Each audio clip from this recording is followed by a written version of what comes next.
Nous sommes ici au Jardin d'Essai, devant une statue qui a une histoire particulière.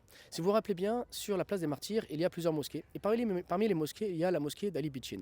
Ali Piccin, c'est un Italien qui s'appelle Aldo Piccini, qui est né en Toscane, qui a été fait prisonnier donc, à Alger, qui a embrassé l'islam, qui est devenu libre et qui est devenu un grand amiral, un grand navigateur qui régnait sur la Méditerranée et qui a eu donc des exploits extraordinaires.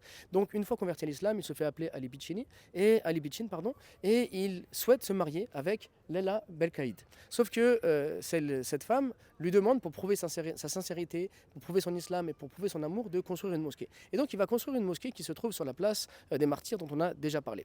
Et il y a quelques années, donc en mai 2023, une statue a été offerte par l'Italie justement pour célébrer les 400 ans de la fondation de cette mosquée. Donc un chercheur italien qui s'appelle Riccardo a demandé à des élèves donc d'un lycée d'art en Italie de construire avec donc, du marbre italien une statue qui représente donc Aldo Piccini, Ali Piccin, avec sa femme, Lala Belraïd. Et ça a été donc inauguré ici avec donc des délégations italiennes et algériennes en 2023. Et donc ça témoigne de la riche histoire de l'État d'Alger, dans lequel de nombreux Européens ont embrassé l'islam et sont devenus des grandes figures de l'histoire de l'islam, de l'histoire de l'Algérie, mais également des relations entre l'Algérie et l'Europe.